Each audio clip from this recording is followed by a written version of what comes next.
Darryl Floyd Stingley was an American professional football wide receiver whose career was ended by an on-field spinal cord injury. He played his entire career with the New England Patriots of the National Football League. He died from heart disease and pneumonia complicated by quadriplegia. Early life: Stingley was born to Hilda M. Stingley and raised on Chicago's West Side. He was a standout running back at John Marshall High School. He was offered and accepted a football scholarship to Purdue University, where he was converted into a wide receiver. He was a first-round draft pick of the New England Patriots in 1973, along with John Hanna of the University of Alabama and Sam Cunningham of the University of Southern California. Professional career: Stingley had 110 receptions for 1,883 yards and 14 touchdowns in 60 regular season games for the New England Patriots. He also had 28 carries for 244 yards and 2 touchdowns, 19 punt returns for 136 yards and 8 kickoff returns for 187 yards. He had over 500 combined yards rushing, receiving and returning both punt and kickoffs in 1973 and 1975. He finished his career with 2,450 combined yards rushing, receiving and returning both punts and kickoffs. He ran for a 23-yard touchdown in the Patriots' 42-3 win over the Baltimore Colts on October 6, 1974. Stingley both ran for a 34-yard touchdown and caught a 21-yard touchdown pass in their 21-17 win over the Kansas City Chiefs on September 18, 1977, his 26th birthday. He is one of only 3 Patriots players who has caught a touchdown pass on his birthday, and is the only wide receiver to run for a touchdown and have a touchdown reception on his birthday. Injury: In a preseason game against the Oakland Raiders at Oakland Coliseum on August 12, 1978, Stingley was hit by Raiders defensive back Jack Tatum. As Stingley and Tatum collided, Stingley lowered his helmet, which made contact with Tatum's shoulder pad.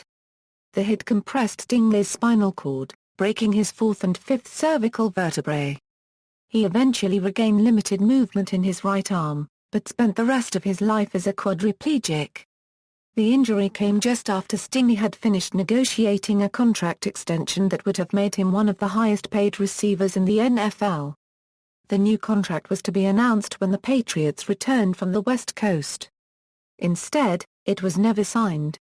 Although controversial, the hit was not against NFL rules at the time, as it was not helmet-to-helmet contact. No penalty was called on the play.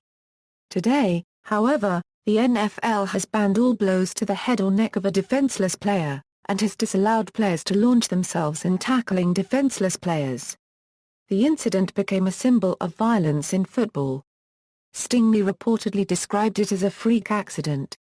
Because Stingley was a young player at the height of his career, his horrific injuries attracted significant public attention. Partly in response to Stingley's injuries, the NFL changed its rules and conventions to curtail aggressive plays. Stingley told the Chicago Tribune that he approved of more restrictive officiating, saying it has opened the game up to allow receivers to get downfield. And it has made the game more exciting. Tatum's coach, John Madden, and many of his teammates extended their sympathies to Stingley. Madden's post-game rush to the hospital was the beginning of a close friendship. In fact, during his visit Madden found himself the lone visitor in the hospital.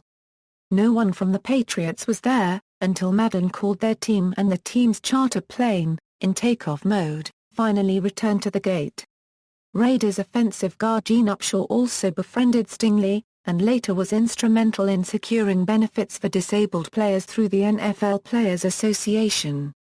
A settlement was reached with the NFL, under which the Patriots agreed to pay for all of Stingley's medical expenses for the rest of his life as well as his and his children's education.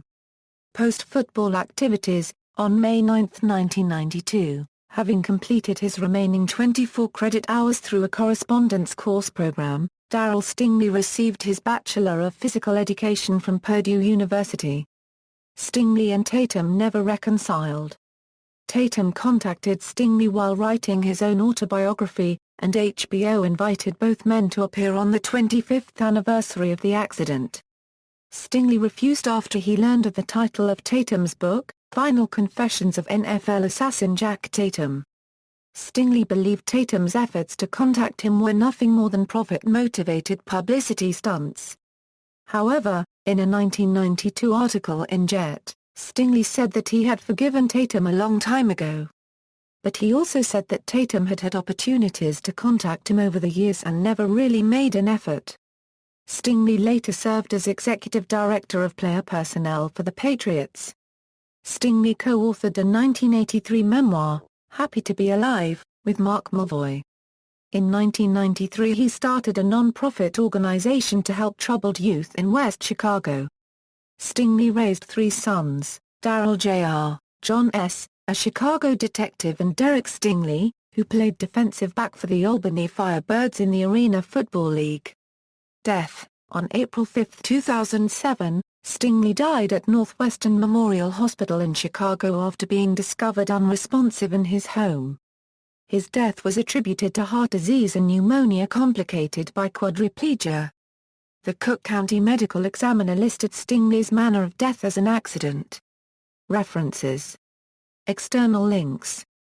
Statistics at Pro Football Reference, video of Tatum's hit on YouTube, Darryl Stingley at the Internet Movie Database, Darryl Stingley at Find a Grave.